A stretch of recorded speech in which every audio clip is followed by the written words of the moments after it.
Okay, my name is Mike Spar, and I'm a member of Kairos in Colorado. I'm Nancy Bartos, and you're. Did I die? I'm Nancy Bartos, and I'm a member of the Avondale United Methodist Church. I'm Alina Bartos from Avondale United Methodist Church. Joseph VSC from Sunrise United Methodist Church. Coming, Susie. Oh, you gonna come to me? I will. Thank you.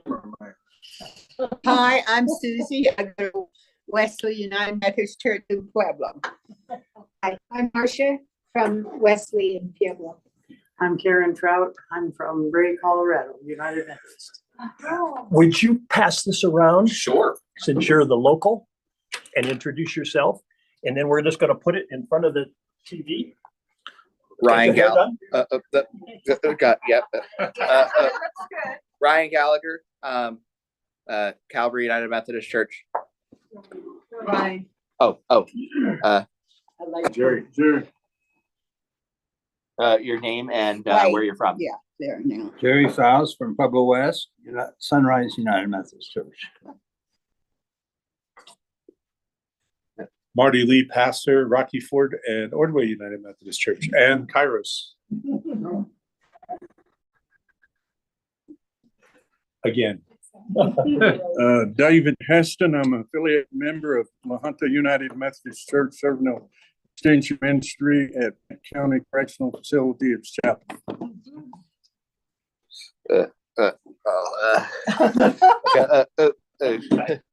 Coming through here. Let's see if I can get in there. Ma'am. I'm Donna Heston. I'm from La Junta United Methodist Church, and I've been involved in both MA and CAR. Hi there, I'm Sandy Spar, and I worship at Sunrise United Methodist Church in Pueblo West. All right. And did we get This in, we need Marcia. Marcia? Yes, I'm Marcia Faust, and I worship at the Sunrise United Methodist Church in Pueblo West. All right. So, we were going to have everybody introduce themselves. How'd that work? And I don't know whether this is going to pick up the video or not. Well, it's. Yeah. Here, you can prop it up. That's great.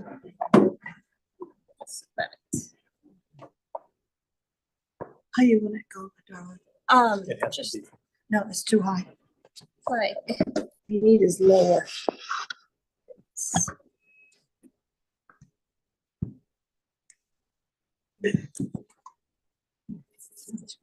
We need you, Alina. Yeah. There we go. Okay, so primitively, we've got a computer here. That's, I'm not sure what it's doing. There we go. Yep, it's moving around. Okay. This is the prison ministry presentation. Those of us that introduced ourselves that are involved with the prison ministry now will be speaking about our experience. But Kairos is one of the main prison Christian ministries in Colorado. There are others, and Chaplain Heston can talk about all his volunteer base. But one of the things that Jesus tells us is that we've got a responsibility to clothes, food, water, sick, and visit in prison. And those of us that have been involved in this prison ministry know the value to our Christian life as we serve, probably even more than the message and the ministry that we do to others. It is a life-changing ministry, right, Marty? Oh, you bet. Anyway, there's a video, and I'm going to try to play this now.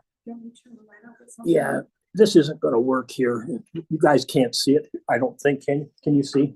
I can. Okay. I'll be able to hear it. All right, I got to find my mouse. It's in the bottom left. Ministry that shares the transforming love and forgiveness of Jesus. I thought I didn't even have, and God's counting on me. I took that to heart. I've been playing music, rock and roll since I was 13. But now I use the love that God gave me to play the music that He wants me to share with others.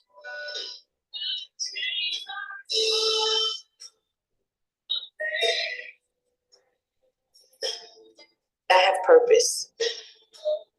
Before I didn't believe I had purpose. Now I know I have a purpose. It just transforms me every day. And it's something that I can't manufacture. I can't be that good on my best.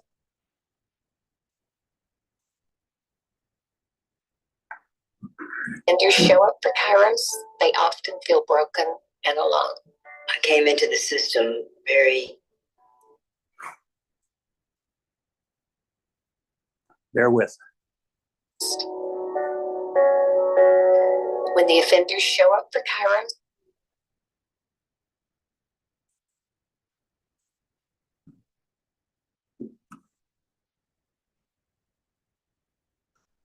ministry that shares the transforming love and forgiveness of Jesus Christ.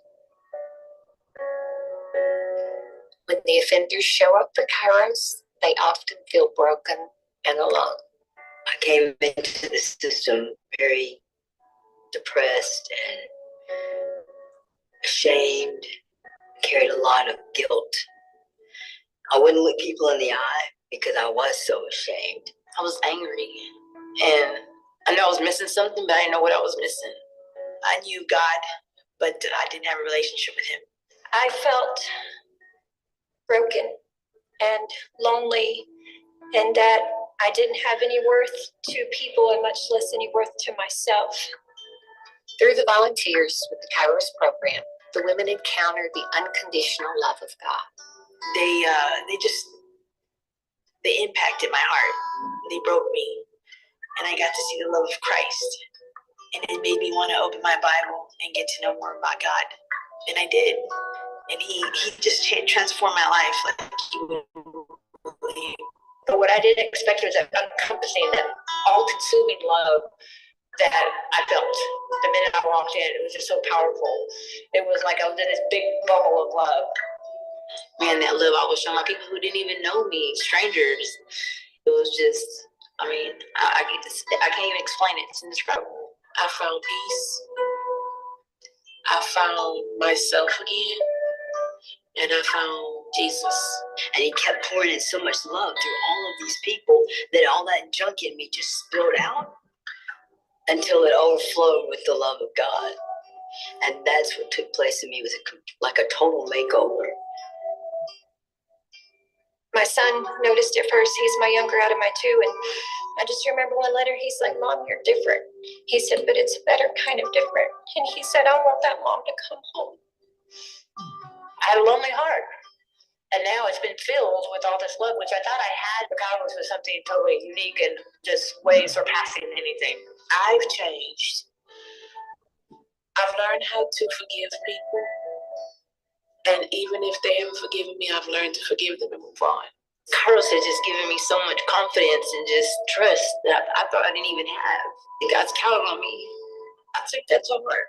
I've been playing music, rock and roll since I was 13. But now I use the love that God gave me to play the music that He wants me to share with others.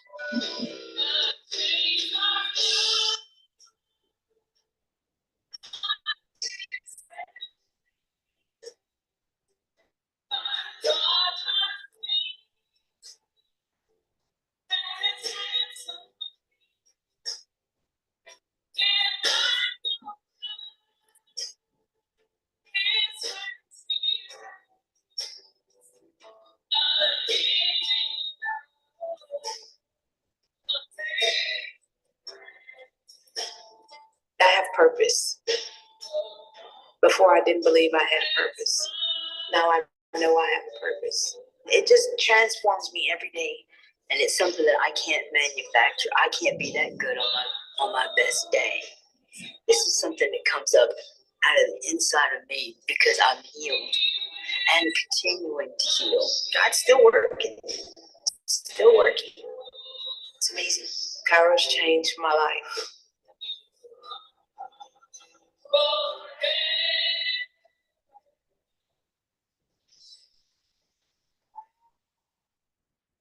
Okay, want to turn the light on, off, or on?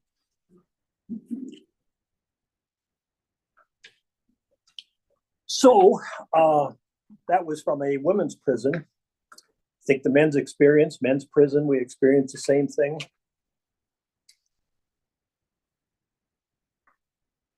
Transforming lives, that's what we do. And I was thinking, God does. God does. Well, yeah, that's what God does through us. But I was thinking the scripture that we read from Mark this morning. Jesus came not for the healthy people, but for the sick people. Right? And boy, we see some folks who are sick to death in prison. They've been rejected, lost, angry, yep, angry, and don't know how to get out of that death spiral. Marty, you want to say something? We see people that were suicidal, people that took no focus on anything whatsoever, just gone. Right. And to see the change. I haven't done Kairos in a few years, but as a pastor, you see things and you hear things that other people don't get. Because there is a pastor, like a patient-doctor relationship, same thing with pastors and inmates, and so you hear a lot of the stories. And some of the things that I've learned as a pastor is there's one choice difference between us out here and a lot of them in there. And when I look back in my own youth, when I was a young man, I very easily could have been right where those people are today. Right. The other thing, being a pastor, is I know no one is irredeemable. And that's one of the things that we say, we have to believe in the redemptive power of Jesus' forgiveness.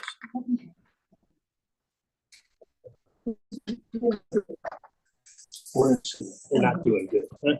Mark, you're going to do it. I'll just Okay. move it around. All right. So in your hand is a little brochure, and my dumb computer was able to turn the inside upside down. So I just wanted it was like a test to see if you have the. I would talk to I your see. printer. Yeah. Anyway, this is a very brief synopsis of what we do. We've actually got 3 programs in Kairos, one serving the inmates inside a prison. We have another program that's called Kairos Outside, which serves the female significant others of incarcerated folks, Or vice versa. or vice versa.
Hello, can anyone hear those of us on Zoom? There's no audio for those of us on Zoom.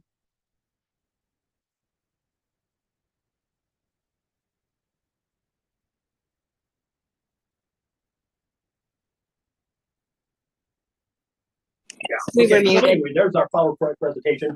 And we don't have a lot of time, but Marcia and Jerry, Marcia and Jerry, you're up next. You're gonna talk about the Kairos Insight program. I'm right here. You want to just sit there? That's just Yeah, we can just sit. It's only showing the seating. Or stand up when you want. Can they hear us now? Yes. Okay. Apologies for that. Come up where and see some more. Oh, you did my plan? I don't know, so I said, First, let me thank you for the opportunity to tell you a little bit about Kairos. Still no audio. Followed about 5-6 years, No audio. and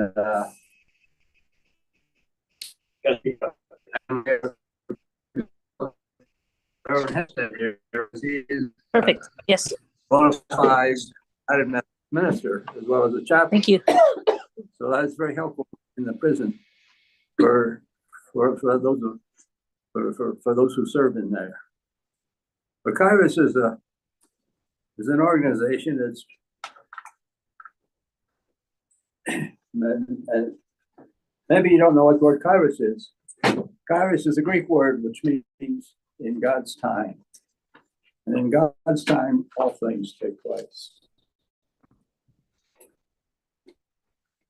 The International Ministry is a Christian faith-based organization that addresses the spiritual needs of incarcerated men, women, and youth, and their families. Because when a person is in prison, his family is affected, as he is affected also, and vice versa. By sharing the love and forgiveness of Jesus Christ, Kairos is in the business of changing lives and transforming hearts. Kairos volunteers come from all denominations and circumstances of life. They all desire to follow Jesus' admonition found in Matthew 25:36. When Christ said, I was in prison and you visited me. Christ did not say you have to be a gifted speaker, a Bible scholar, or an IT specialist. All you have to do. It's good. Yeah. Yeah. There's plenty of them already there.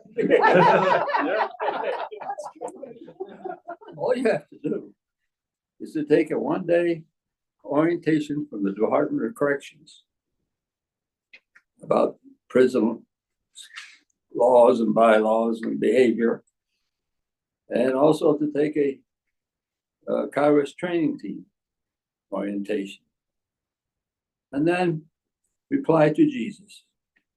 Here I am, Lord. I want to go to prison.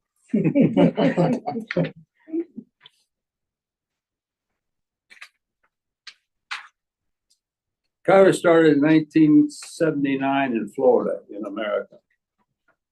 And today there are 30,000 volunteers serving the prisons in 37 states and nine foreign countries. Kairos was not. Kairos is based on the same structure as walking to Emmaus. It's a 4-day program, and 4-day programs are common in a lot of churches, Catholic churches, Episcopalian Church, Presbyterian Church. They all have their programs similar to Emmaus and structured like Kairos is. And the mission of Kairos is to share the transforming love and forgiveness of Jesus Christ, to improve the lives of the individuals who are incarcerated so that they can become productive citizens in their communities, either communities in jail or in prison, or the communities when they get out of prison. Our vision is to have a community that's free that is spiritually free from the effects of imprisonment, reaching all impacted by incarceration through the love, hope, and faith of Jesus Christ. The motto of the Kairos in their operandi, the motive operandi, is listen, listen, love, love. We listen and pray as we hear our residents' stories, and we share our stories and witness with them. It's visiting. Christ didn't say, teach them. He said, visit with them. You visited me. So that is the basis of our attack against the problems, whatever they are.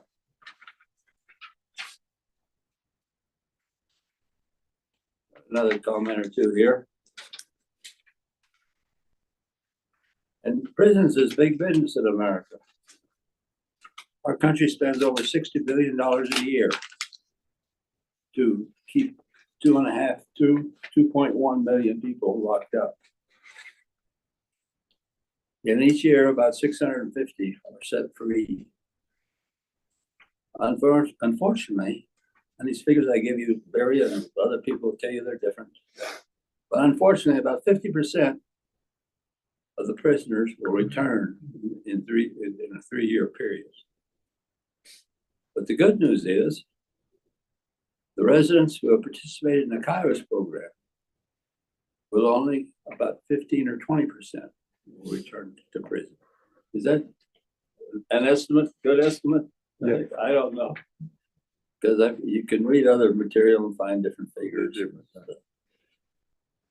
But one of the problems we have is we need volunteers. And as I told you, it's not hard to volunteer, to qualify. Just 1 day at a time, and you can qualify. But we need volunteers for all of the prisons. We work in three different prisons. Benton County, and then La Vista, and then Sandy works at YOA. So if you're interested in any particular prison or any different group, we'll be glad to talk to you. We'll be glad to come to your church and to tell your men's club about serving in. Actually, here's the list. Take one of these. The top list is all the prisons that we're currently serving in of some kind, or the Kairos outside. So take one and pass it. Marcia, you're up. Okay. All right. Kairos Inside is a front row seat to God's miracles inside of prisons. And those of us who volunteer are privileged to have seen and to continue to see those miracles. Kairos typically has 2 4-day weekends each year. COVID has adjusted that somewhat, but we're getting started again. We go inside the prison. The men and the women follow the very same curriculum that has been established by the Kairos International. The volunteers enter the prison on a Thursday afternoon and spend the evening there getting to know the people that will be involved for the weekend. Then we return early Friday morning and Saturday morning, and we spend the entire days there. And we return again on Sunday and finish our last session at noon. And then we have a closing in the afternoon after the finish. During the weekend, the 3 volunteers sit at round tables with a resident from the prison on each side. And so we can help at La Vista. We can have either 3 or 4 tables, depending on how much room the prison has available for us to use. And that is kind of limited at La Vista. But so we can serve 18 to 24 participants. Our team purchases all of the outside meals that we bring in during the time that we're at the prison. And yes, many of the participants would tell you that it's because of the food that they like to show up for those weekends because they don't have access to They get something other than ground turkey. But the experience is awesome. And it's just wonderful to see the transformation and the results. And by the end of that weekend, the prisoners know that the food was not just the best thing that they received. These are some of the comments that some of the Kairos Inside graduates have made. By the end of the 4 days, I saw the light and a new way to live. The second comment is, I took God into my heart and mind, and a big load was taken from me. Well, the whole thing is supposed to be over at 3, but I don't think there's any more kids. Sounds like prison, doesn't it, Chaplain? Yeah. We're talking, you're interrupted. Sounds like prison. There's like home. Yeah. And the door's locked. I just close it down. And the door's locked. I have another comment from someone who attended the Kairos weekend. I took God into my heart and mind, and a big load was taken from me. I felt good inside. And then this last one is just so touchy. I feel happy to be alive for the first time in my life that I can remember. That's tough. So as Cheryl said, listen, listen, love, love is the motto of our weekends. The weekends include a series of talks and then discussions about the talks, meditations. We have chapel visits. We have meals and snacks and lots of music. At La Vista, we are very blessed because we have 2 of the women who play guitars, and they're able to bring those in and have very special music there. For many of the participants, the weekend creates the desire to become a Christian. And for others, it helps them to continue their spiritual growth. The volunteers are committed to return to the prisons after the weekend on a regular basis, and that is to help assist in developing this Christian community that we want to have in the prison. So after the weekend, small groups called prayer and share are held on a weekly basis. At La Vista, Pray and Share is held each Sunday afternoon, and 2 volunteers from our team go each Sunday to be there so that the prison will let the women get together and meet. And then on the 3rd Sunday of each month, all of the members of our team who are available are welcome to come back to the prison for a reunion. The reunions are held for the Kairos graduates, but they can also include others that want to come. And they are actually planned and led by the Inside Council. And the council is a group of women who have been selected, who have been through Kairos, and they help to keep the program going within the prison. It's a vital foundation to have that council to help develop the Christian community. Volunteers are always needed and welcome. We'll be happy to visit, as Cheryl said, with anyone afterward if we can help you go in the right direction if you're interested in doing something with Kairos. But there are other ways to support, and one, of course, is prayers. And Mike mentioned the prayer chains, and we have these slips right here. And on this board back here, it shows how we begin to make the chains. And we have people who want to pray during the weekends, so that we're kept in prayer at all times during the weekends that we're meeting. And so if you're interested, you can sign one of these today. And the time of our next one is April 18th through 21st. April 18th through 21. And so if you want to think about that. First name only? First name Name only, and and maybe where you live. That you're from. And so this is, as Mike mentioned, it's very impressive for them to see how many people are thinking about them.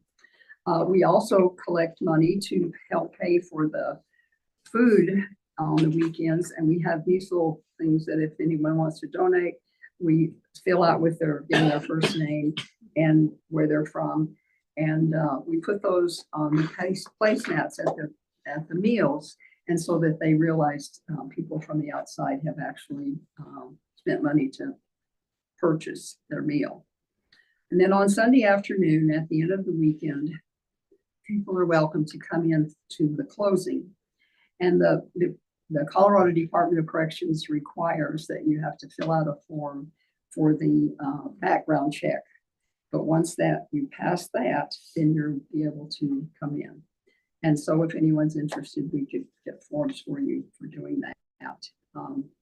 The closing is such a powerful experience. Witness how a 4-day weekend of listen, love, love can impact the lives of these prison residents.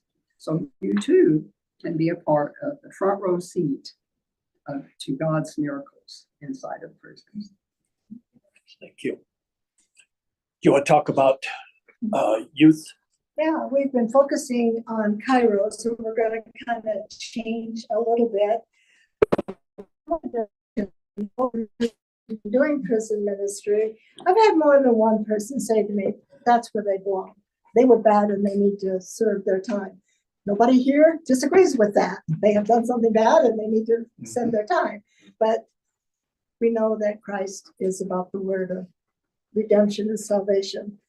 What we know is that 70% of females that are in prison have experienced intense physical violence from parents or caregivers. 70%, 7 out of 10. They have trauma that they are trying to deal with in their lives. 68% of the men that are in prison have suffered childhood victimization of some kind. It's important to understand those statistics in order to understand the population. So we serve the Youth Offender Service. In 1998, I think, there was a special legislative session called, and they set this rule into law that 14 to 19-year-olds should be treated differently from the general population. And so the primary place for them is at the Youth Offender Service in Pueblo. There are 256 beds there. We serve both the women, and it's very small, usually 6 or 8 women that are there. And then the men, I'm not sure how many there are. But the program has 4 different parts. The first part when they come in is orientation. And then phase 1 is they get what they need from the institution, whether it's getting their GED, counseling, parenting. Many of these young people are parents. It's just astounding how many of them are parents. Then before they're released, they go through a special program. They begin looking for housing, looking for jobs and so forth. And then finally they receive community support so that their release will not fail. So Mike and I are part of the spiritual journey, and we go in. If we were Torch, we would do it differently. There would be a one-on-one. But spiritual journey does it as an outside team going in, and then all the men that want to come and be with us, and we get lots more when we take food in. So food seems to be the magic draw. And our time with them is very enjoyable. We get to know these guys by name and they get to know us. And we have a scripture thought we play games, we eat, we talk together. So it's really a time of spiritual fellowship. So that's how we do our ministry at YOS. Thank you. I did also mention that there's another facility called Kairos Outside. The folks that organize that are based in Denver, but the next Kairos Outside weekend for the significant others of incarcerated folks, female significant others, is going to be held at Woodland Park on April 26th through the 28th at Camp Elam, I believe. How you can get involved in that, if you're a woman, you can be part of the inside team, part of the team that actually serves the folks. They have outside helpers. They try to provide transportation, childcare, and everything that a significant other of an incarcerated person may need to get away from life. And I think, Jerry, you mentioned it. What we know is that the families serve the same sentence as the incarcerated people. They are struggling outside, many times economically struggling, emotionally struggling. And this program is kind of adjunct to the Kairos Inside program to try to support those folks who are also serving. Tell the story.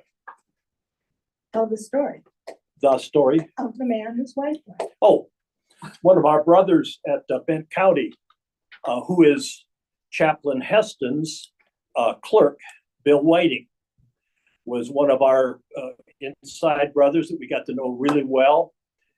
He talked about his wife and the struggles, and I believe that for a long time she'd been struggling with cancer, and it has so happened that she was able to go to a Kairos Outside program shortly before she passed away. And our brother Bill will tell you what an impact it was on their life. Amen. Yes. Amen. It just so, and I think Jerry and Marcia and Sandy and I, Marty, all of us that are involved, it costs about $8,000 to put on a weekend. It costs about $10,000 to put on a Kairos Outside weekend because we have to rent a convention facility, a meeting place, meals, transportation, the whole thing. So one of the things, and like Marcia said, donations. If you can approach your church fellowship to support financially, support with prayer, support with your service. I mean, these are the things that we're looking for. We need help. We also do in Bent County, but not in La Vista. We do a cookie distribution. We take in 1,600 dozen cookies. You do the math on that. And the brochure that comes from Kairos says, cook home-baked cookies. Well, CDOC will not let us.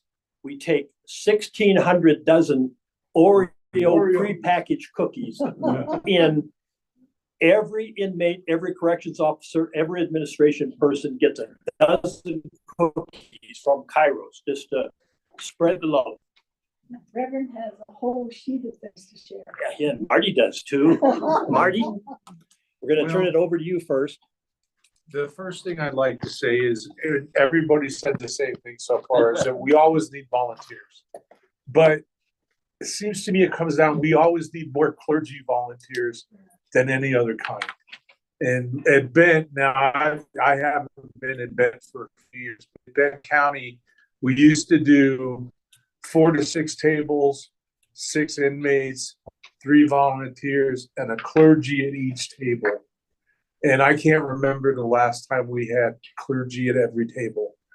And the role of clergy is so important during that weekend that, the clergy is responsible for counseling. The clergy is there to help with worship. The clergy does a lot with the forgiveness program and a lot of just being there and being an example for those inmates to look at. But when we don't have a clergy at each table, that means we run into a shortage sometimes of being able to meet the needs of the participants that are at the weekend. And it's all about those participants. And I understand being clergy and David as well, and actually Mike and Sandy both as well. I understand why people in clergy don't always want to volunteer, because it's a 24/7, 365 job. And that's one more thing on the plate. And a lot of folks don't really want to get involved because they just don't have the time or the desire to do that. But like Mike said, Jesus calls us to visit those in prison. And I've seen amazing things happen in there.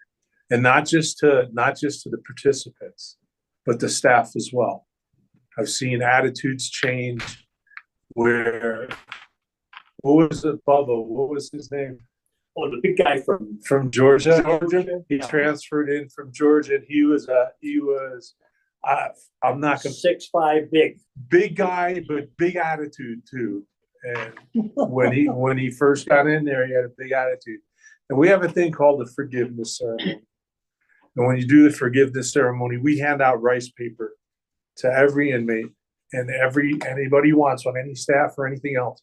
And you spend a whole day writing down those folks that you need to forgive for something they've done to you, and those folks you need forgiveness for what you've done to them.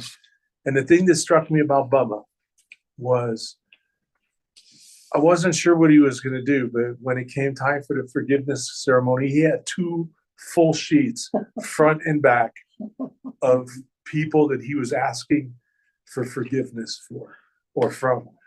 And his whole demeanor changed after that. He wasn't the same person anymore. And I have 2 sons that are both corrections officers, and they've seen it, and it's amazing.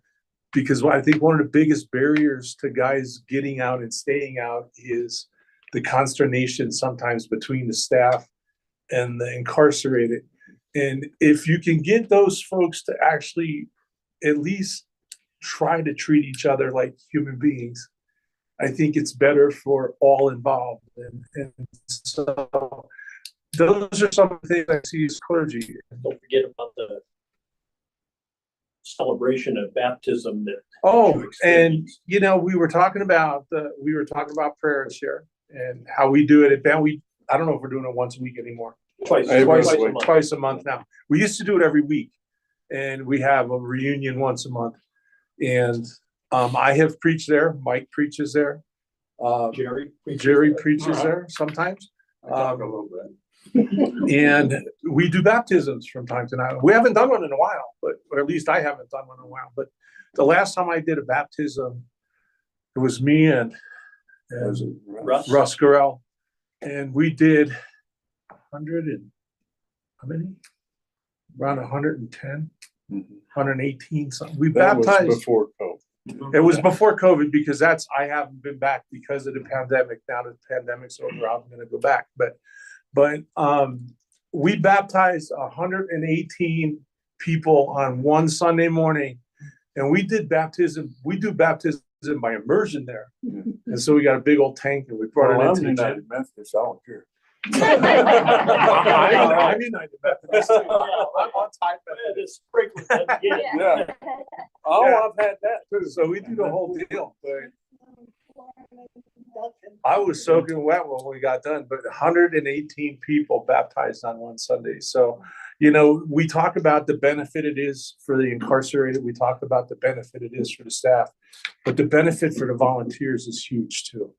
When you get to share your story, because that's what you're doing when you go give talk at Cairo, you're sharing your story. And a lot of times those inmates will identify with something you said. And we talked about the abuse and things like that, and the number of people that are affected by it. I could take that one step farther. One of the things I ask almost every inmate I've ever met, and I've met a lot because I was there 8 years, and I met a lot. And I asked them, what's the number one thing put you here? And almost to a man, they said the same thing. I never had a positive male role model in my life. that's saying something. And I know for a fact that one time, and they may not be there anymore. One time there was a grandfather, a father, and a son in Benton County at the same time. Oh, my goodness. Remember, they would. So Really? yeah, so that tells you we live in many ways, a multi-generational society where multi-generations live in the same home, and whatever happened to grandpa happened to dad, whatever happened to dad, it happened to the kids. And that's a cycle. And how do you break that cycle? We have to break that cycle with Jesus Christ. And we have to start with the youngest ones, which are the ones that are incarcerated now for the most part. And if we can get them to change their outlook on life, that there is life after prison, maybe the Holy Spirit can take over and do his thing and change the kingdom for the better. Is it? I have a Okay. Can I come in on a question? Can you Sure. hear me? Yes, I can. I'm Pastor Christy Furman, Logan County at Christ United Methodist Church. Do you have a presence in the federal prison in Logan County, Colorado? Not federal. We're not at the federal level. We're at the state level. Okay. Okay. Well, I run Thank Faith you for Council. asking. Good Yes. question. I run Faith Council in Logan County, and they are hurting for pastors and hurting for just somebody to come listen to all these prisoners who have lost loved ones on the outside. And so I don't know if you would be interested in at least speaking to the people out there or not, but I would certainly entertain the idea that maybe you look into that. Okay, I'm David Heston. I have a double-edged sword as far as duty, not only chaplain, but volunteer coordinator. We'll talk about the bad stuff first. Then we'll get down to the real good stuff. You have to give a background check. Since we're contracted to the state of Colorado, we do have other things besides the 2 pages in the AR that you'll fill out, something new. I know you 2 guys have done it when you were doing cookie distribution. Right now, the state of Colorado gives a right for 26 different religions to be performed. That means I've got to find space and time for them. And that's basically my duties there. It's coordinating because we have 1,426 beds to fill. I don't know what happens if we go beyond that. We've been below that. We're like 1,390 something now. So that's just some of the things that you have to look at.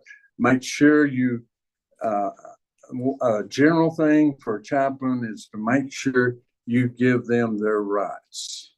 There's one thing that's quoted through the federal system through us is compelling governmental interest. It talks about safety, security,